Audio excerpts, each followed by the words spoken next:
Students कितने हैं, जरा हाथ खड़ा करें। और बिजनेस कितने लोग कर रहे हैं और कितने करना चाहते हैं? ठीक है, अब जरा अंदाजा हो गया मुझे, तो अब इसके मुताबिक डिस्कशन करेंगे। बाकी थोड़ी सी इन्वॉल्वमेंट आपकी चाहिए। मुझे नहीं पता आप में से कितने खुद आए हैं, कितनों को जबरदस्ती लाया गया यहाँ पे। It's a point. आप, मुझे लगता है, खास तौर पे जबरदस्ती लाया गया। आपने अपनी जॉब भी नहीं खत्म की, आपको ले आए हैं यहाँ पे। Thank you very much. अच्छा, वो हमारे जब मैं बच्चा था अपने गांव में, मंगला हेमनेट नाम है, वहाँ पे एक जामिया मस्जिद थी और वहाँ के जो मौलाना साहब थे, उन्होंने जब गैदरिंग इकट्ठी करनी होती थी, कोई खत्म शरीफ आ गया या कुछ आ गया, खास तौर पे नातों का सिलसिला या इस तरह का कोई इवेंट होता था, तो वो लोगों को बताते थे सारी डिटेल्स और आखिर में कहते थे, उन्हें पता था कि लोगों को लाना कैसे है, तो वो कहते थे बाय द वे शिरीनी का भी बंदोबस्त है। तो मेरे ख्याल में इन्होंने भी यहाँ कोई शायद शिरीनी का, मुझे नहीं पता, बंदोबस्त है ना। तो चलें, अगर आप आए और कुछ नहीं तो शायद शिरीनी इसमें से निकल आए। तहाइफ भी हैं।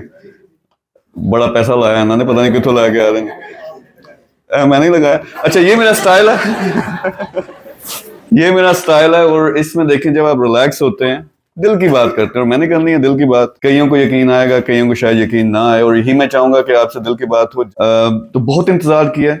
बहुत से लोग कंप्लेन भी करते हैं, सोशल मीडिया पे काफी ज्यादा मेरी वीडियोस आती हैं, वो कहते हैं कि यार पाकिस्तान के लिए क्यों नहीं कुछ करते। जो कुछ कर रहा हूँ ज्यादातर उसमें से पाकिस्तान के लिए बाय द वे, लेकिन मैं हालात का इंतजार कर रहा था कि जब बेहतर हो तो हमने कुछ चीजें आइडेंटिफाई की हैं। यानी होता क्या, आप अगर एंटरप्रेन्योर्स हो, बिजनेसमैन हो, तो सबसे ज्यादा जो अल्टीमेटली लोग समझते हैं कि टारगेट होता है पैसा बनाना, तो पैसा जो बनता है वो ये बनता है, जितनी बड़ी प्रॉब्लम आप सोल्व करोगे, उसका सोल्यूशन लेके आओगे, उतना बड़ा पैसा आपके पास आना। तो सिंपल, सबसे बड़ा इश्यू इस वक्त क्या है?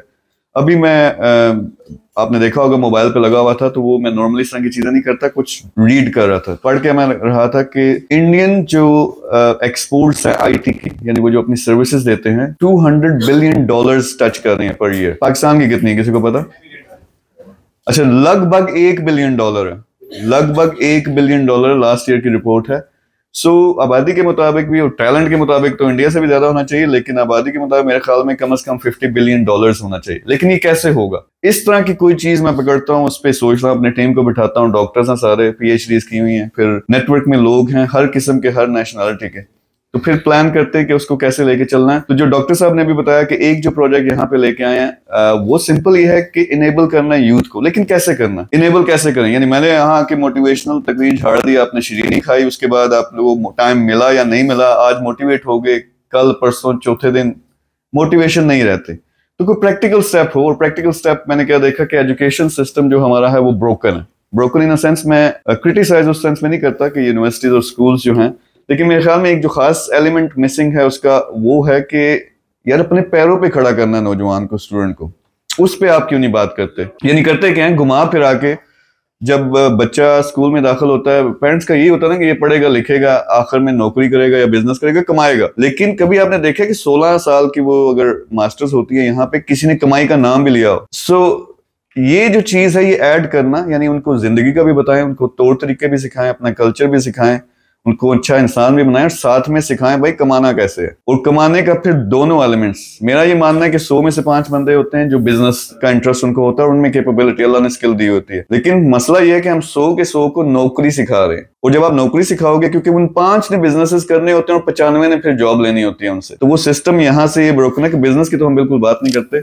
सो इंस्टीट्यूट एक ऐसा जिसमें ये गारंटी हो कि आप सब तालीम आपको मिलेगी, लेकिन यूनिवर्सिटी में डिग्री उस वक्त आपको मिलेगी जब आप कम से कम $1000 कमा रहे हो।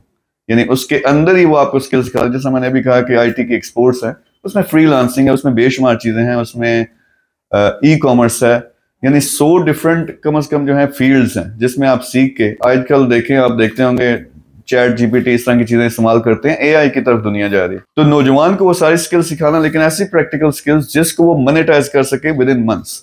तो हमारा जो इंस्टीट्यूट है उसमें ई कॉमर्स सिखाते हैं। वो 1 महीने का टारगेट होता है कि ये बच्चा सीखेगा भी और उसका पहला $1 आना चाहिए, उसकी पहली चीज बिकनी चाहिए। होता क्या है, 2 हफ्ते के अंदर लोगों को इतने आने शुरू हो जाते हैं कि उनका गुजारा शुरू हो जाता है। वही हमने सोचा कि यार अगर हम ये 1 महीने में कर सकते हैं, तो बच्चा अगर मेरे पास 4 साल हो तो क्या हो सकता है। So that's the vision. अब यहाँ के जो इंस्टीट्यूट्स हैं उनके साथ लोकल काफी सारी मीटिंग हो रही है, डिस्कशंस हो रहे हैं, कोलैबोरेशन करेंगे या खुद अपना लॉन्च करना है। इस्लामाबाद आज से 4 दिन बाद जाऊंगा, वहां जाके हम मेन अनाउंसमेंट करेंगे।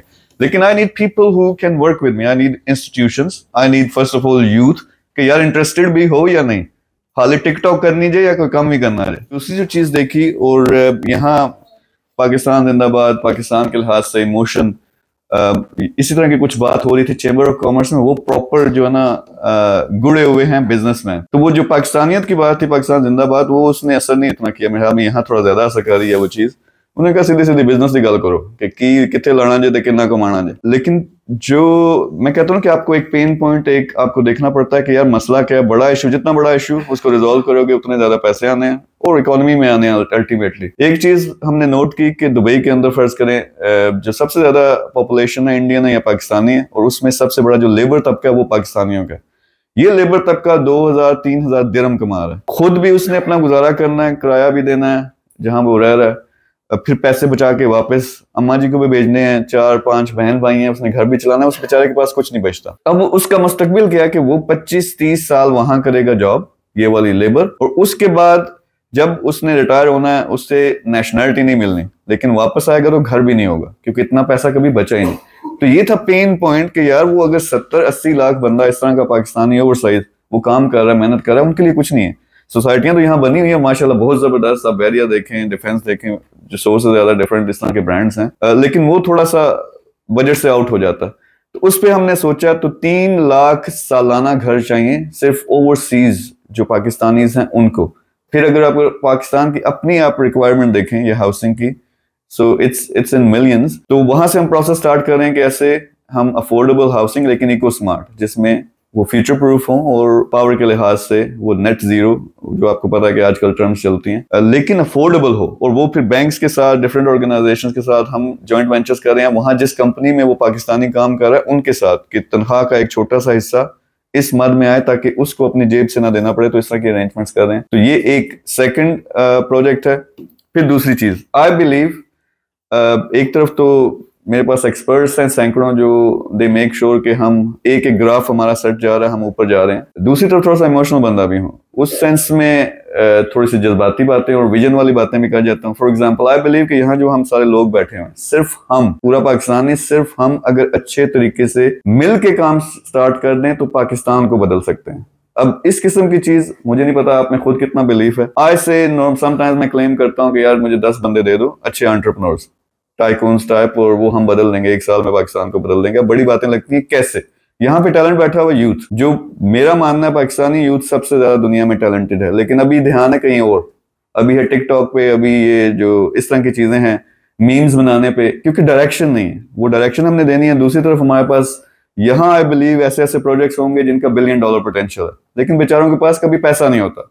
बैंकिंग का सिस्टम, ये सारी चीजें वो थोड़ी कॉम्प्लिकेटेड है। उस बिजनेस में अगर पैसा लगे, that can become $1 billion company, जो कि 1,50,000 10,000 इतनी नौकरियां पैदा कर सकती है। तीसरी तरफ हमारे पास यही कुछ लोग बैठे होंगे जिनके पास भाई माल है, पैसा है, और उन्होंने क्या करना है, माल को उन्होंने लगाना है कहीं, उसको और बढ़ाना है। तो इन तीनों को आप कंबाइन कर दें तो आपको रेसिपी जो है वो मिल गई। And that's exactly what I am going to do. So third चीज हम लॉन्च करने लगे हैं, वो बिजनेस हब्स हैं। तो ये मेन प्रोजेक्ट्स हैं। इन पे अब कैसे मिलके काम कर सकते हैं, तीनों कैटेगरीज जो मैं बताई हैं उनके साथ हम मिलके काम करेंगे, यानी ऑर्गेनाइजेशंस के साथ। बल्कि हम मुझे पता चला कि हम यहाँ पे एक MOU भी साइन कर रहे हैं, वो भी थोड़ी देर बाद होगा। तो इस तरह की कंपनीज चाहिए जिनका पोटेंशियल है, जो अच्छा काम कर रहे हैं, हमारे साथ कोलैबोरेट करके काम करें। दूसरी तरफ यूथ है, यूथ को हमने लगा देना है, नाम ऑन अ मिशन, कि यार अगर हम $200 बिलियन नहीं कर सकते, कम से कम $50 बिलियन पे इसको चीज को पहुंचाओ। तो मेरी स्किल ये है कि मैं बेचना, मैं मिट्टी भी बेच दें महंगी करके। तो वो स्किल यूज करके अब क्या करने लगे हैं, पूरा प्लेटफॉर्म। लेकिन अगेन जो हम वो नेटवर्क बिजनेस का बनाएंगे, वहां से हर डिस्ट्रिक्ट की प्रोडक्ट्स फाइनलाइज होके, क्वालिटी कंट्रोल होके, वो इंशाल्लाह हमने अपने प्लेटफॉर्म पे पूरी दुनिया में लेके जानी है। Again you might have products, you can get in touch.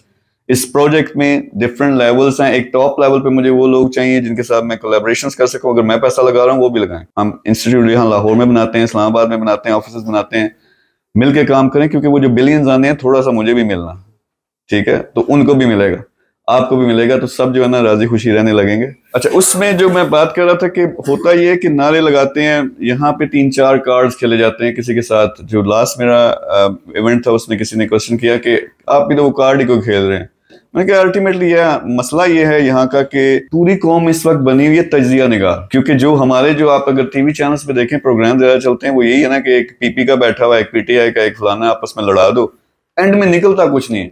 हम पूरी कौम ही तजिया निगार बन गए, हमको सब पता है कि क्या होना चाहिए, लेकिन क्या होना चाहिए वो करता कोई नहीं। सो आई सिंपली सेड, जिसने मुझसे क्वेश्चन किया, भाई आप उठो, अगर आप कह रहे हो ना कि ये मैं कार्ड खेल रहा हूँ या कुछ कर रहा हूँ, आप उठो मेरे साथ काम करो, आज ही इधर मीडिया पे बताओ, मिलके काम करते हैं इस चीज पे, वो मैं वीडियोस भी बनाऊंगा, दुनिया को शो भी करूंगा। So I would say last thing कि यार काम करना, किसी भी फील्ड में हो, किसी भी लेवल पे हो, अपनी जिंदगी का आप डिसाइड करना। आई डोंट नो कि गवर्नमेंट में क्या होने जा रहा है, आई कांट प्रेडिक्ट, लेकिन एक चीज आपके कंट्रोल में है, आपकी अपनी जिंदगी। तो उसको ऐसे चेंज करना शुरू कर दो, एक विजन बना लो, एक मिशन बना लो कि साल में क्या अचीव करना है, 5 साल में क्या अचीव करना है, उस पर लग पड़ो, तो कम से कम आपको रोकता कोई नहीं है, आपको आके हटाएगा नहीं अपने मिशन से कोई भी। जो ओवरऑल हालात हैं वो आपको आप यू ऑलरेडी नो कि वो अच्छे उसी वक्त होंगे जब हर बंदा इंडिविजुअली अपने पैरों पे खड़ा होना शुरू हो जाए, और फिर इतना यकीन आ जाए कि यार मिलके अगर काम करें तो बड़ी एक्टिविटी हो सकती है, 1 और 1 11 हो सकते हैं।